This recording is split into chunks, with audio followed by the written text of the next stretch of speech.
This guy just tried to walk up to me. I'm scared. Any thoughts on? Whoa. Good vibes here. It's gorgeous. I can't wait to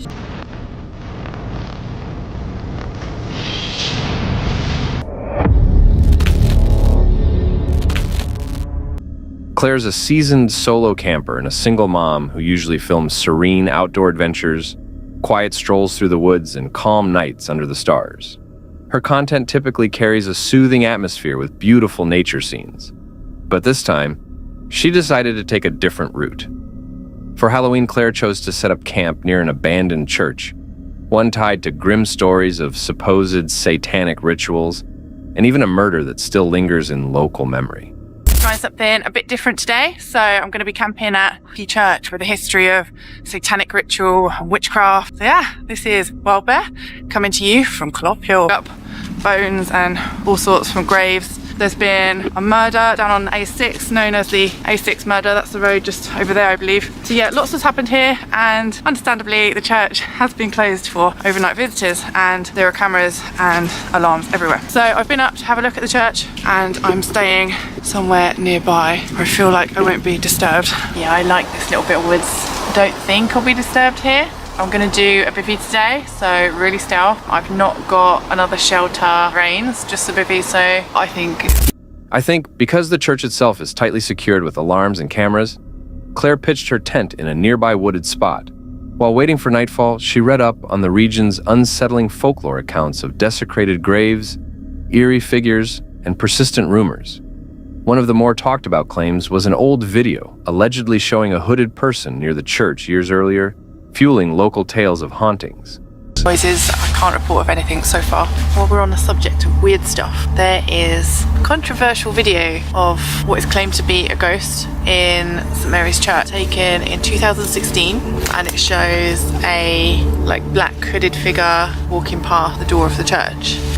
So if you Google Clop Hill Church monk ghost, I'm sure that will come up. And it's a really creepy video actually, but you know, that could quite easily have been staged. So, but for you guys that like the ghost stuff, have a look at that. So that's quite fun.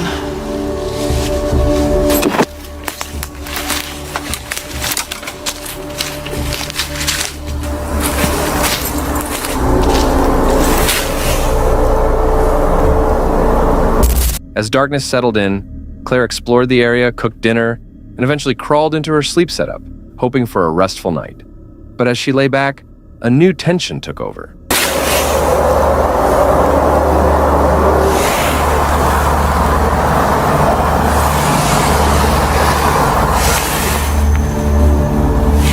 Okay. I've lost my bed. How have I lost my bed?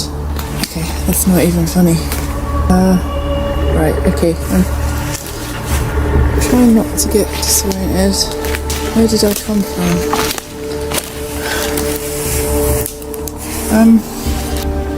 There's the moon. So pretty. Good night, wild ones. See you in the morning.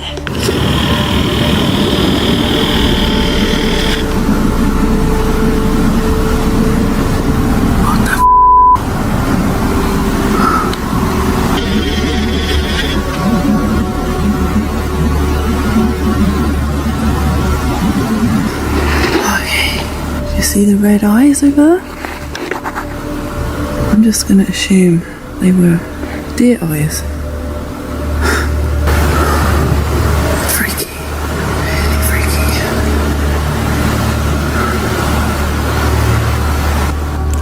I don't like the red eyes. Strange noises echoed through the woods, and then suddenly she noticed what looked like glowing red eyes peering at her from the treeline.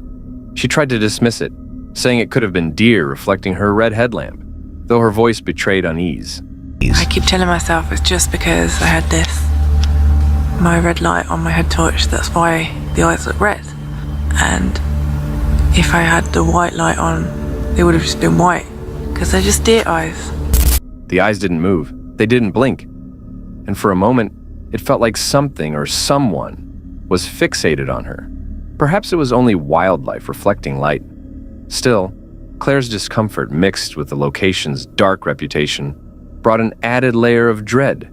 Even experienced campers can't escape how places steeped in folklore can twist perception. Was it just a reflection and nerves at play? Or did Claire find herself closer to something unexplainable than she imagined? Share your thoughts on what you believe those eyes belong to, and whether you would have stayed the night.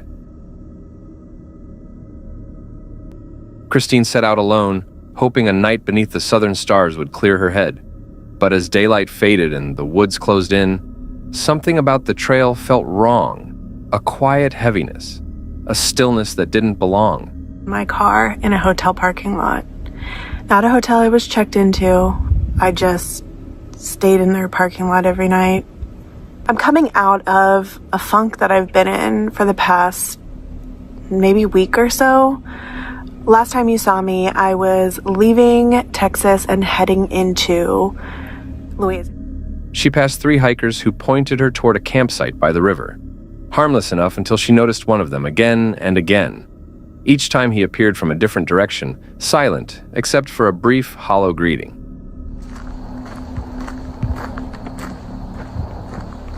Getting started on the trail now. It's pretty quiet out here. It's lovely with the birds singing, and every now and then the wind comes through.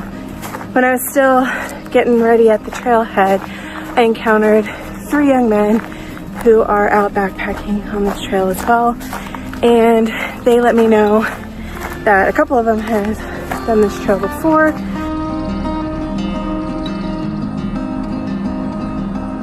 This trail I'm out here hiking is in the Kisatchie National Forest in Louisiana, and it's called the Wild Azalea Trail, and it's arguably the best trail in Louisiana. So, pretty excited. It should also be the season for azaleas. So hopefully we'll get to see some beautiful azaleas in bloom.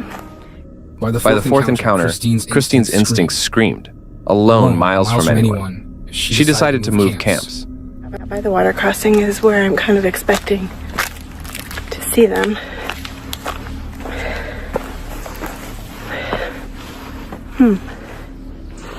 There's an interesting aroma.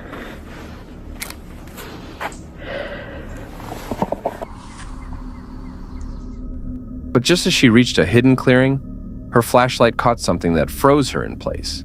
A trail camera aimed directly at her campsite. Someone had been watching from trail. I might feel more comfortable and secure over there, so I came over. Why is there a trail cam pointing to that campsite? I don't really know how those things work. Maybe it's not visible on the camera, but like, what else is it pointing at? Okay. What the heck?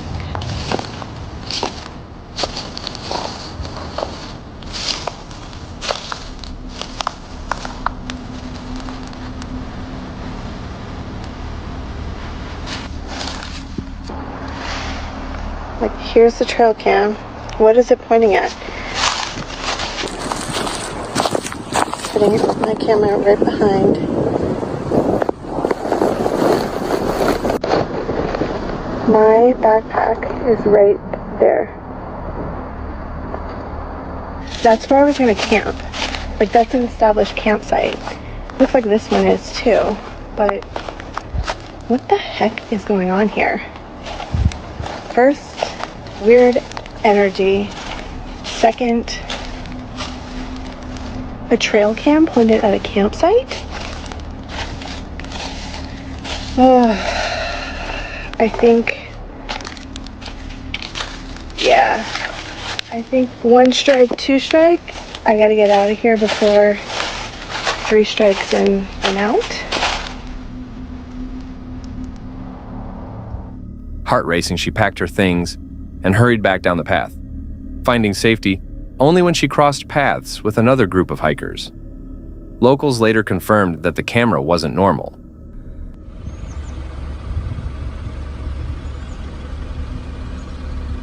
Right, really good vibes here. It's gorgeous. I can't wait to show you. I'm gonna fill out my payment envelope first.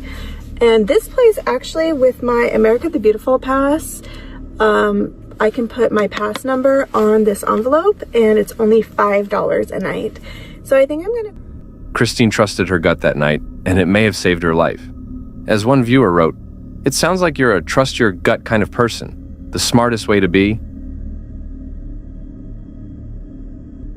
Picture a cool morning in Provo, Utah.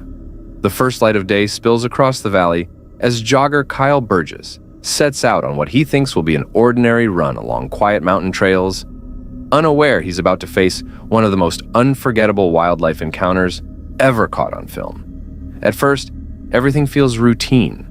The trail is calm, the air crisp. Then, Kyle notices movement ahead. A small creature on the path. Believing it might be a bobcat kitten, he pulls out his phone to record, but it isn't a bobcat. It's a young mountain lion. And where there's a cub, the mother is almost certainly nearby. Moments later, the adult cougar emerges, and instantly, Kyle finds himself in a dangerous standoff with one of North America's top predators.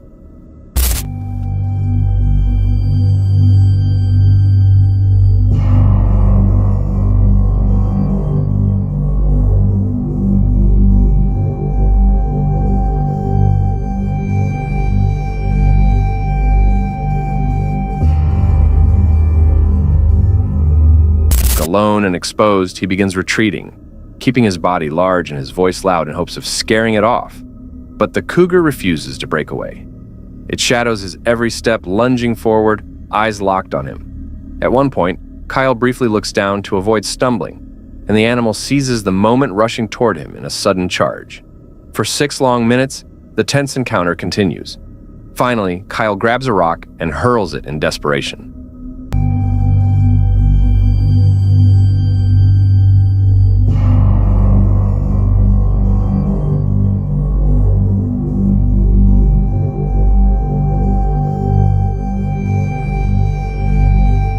The move works. The cougar spins and vanishes into the brush, leaving Kyle shaken but alive. Experts say mountain lions are fiercely protective of their offspring. They believe Kyle's steady retreat, refusal to run, and constant eye contact likely prevented tragedy. His composure under pressure may have saved his life. But it leaves a haunting thought. How many others have crossed paths with predators on remote trails and never made it back? If this encounter unsettled you, you're not alone. And before we wrap up, here's a quick bonus to thank you for your support. Something wild is coming next. After days on the road, the creator of Travel Snacks stopped in Louisiana for a quiet night. She parked near a casino, planning to rest before the long drive to Florida. More vibrant, maybe. And then the third neighborhood I drove through was more my style of house in terms of size. Almost like little cottage style houses, which I think is very cute. But the two things that I noticed is that, number one, there's no garages. It's just like a pull-up little driveway, which is okay because my van is tall, and if I find a place, it's gonna have to have a garage that's extra tall, which is probably pretty hard to find. But the main thing was that the road... Some fresh spinach, which I started putting in the bowl.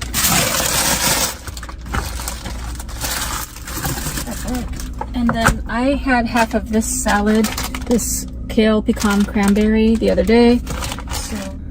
So the lot was busy, lights flickering across her van, but something about the air felt uneasy, too still, too watchful. Relax for a little bit, and then I'll let you know where I end up for the night. All right, so I'm about 3 minutes away, but I thought I would just film a little bit of Bossier City, which is right near Shreveport, Louisiana. This, Bass Pro Shops, is right next to Margaritaville Hotel. So maybe it's for a particular reason. There's the casino. And then next to it, which I'll pull up in a second, is Bass Pro Shops right next door. Outdoor World. Plenty of parking. You see all these spots. Now I just need to find one that's a little more level. Oh, there's a kitty. Stray cat.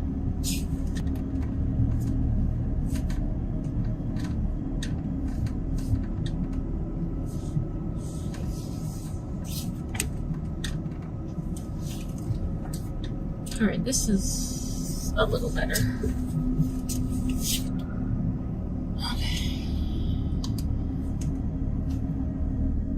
As she sat inside, a man approached, his shadow stretching across her windshield. He asked for a jump, his voice muffled through the glass. This guy just tried to walk up to me. So, and then this guy with his lights that just flashed on me. But something in his tone felt wrong. Too calm, too deliberate. Her instincts screamed no. She locked the doors and avoided eye contact. Where did he go?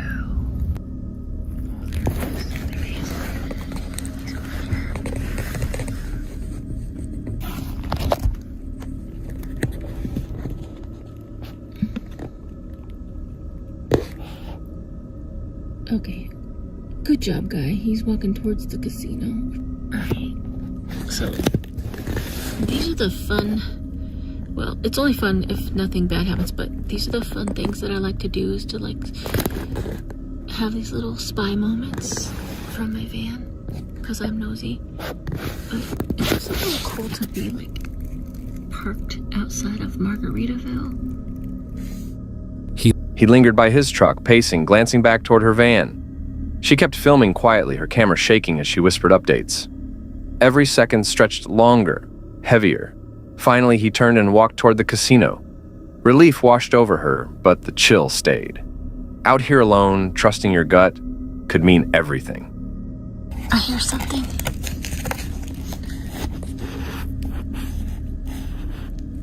Okay. Looks like our guy found someone to jump his truck. Alright, that makes me feel better for him, so he can feel happy and be on his way. And for me to know that he's not a creeper. Everybody wins. Just make sure he drives away. Hey, see ya. Alright, good night for real now.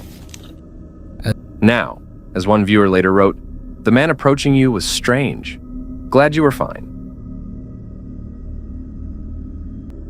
In March 2023, a man named Gary and his daughter Amma set out for a walk in the remote Tensmere forest of northern Scotland. What began as a simple day in nature quickly turned into something far more unsettling. As they moved deeper into the woods, Amma mentioned she could hear faint voices in the distance. Curious, yet uneasy, the two stepped off the main trail to investigate.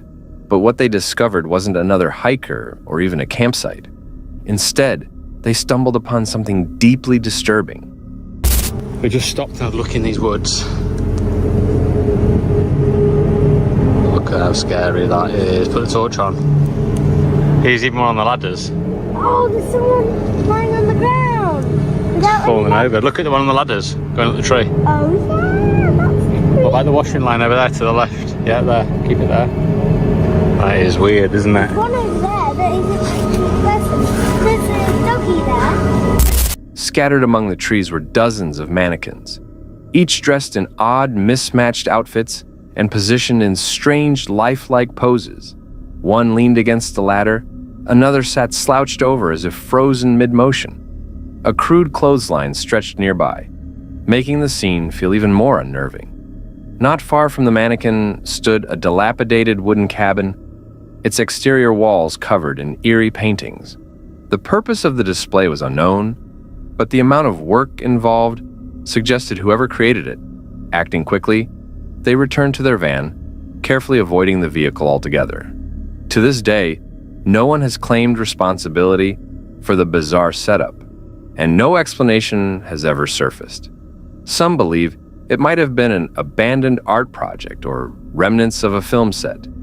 Others fear it was intended for something far more sinister.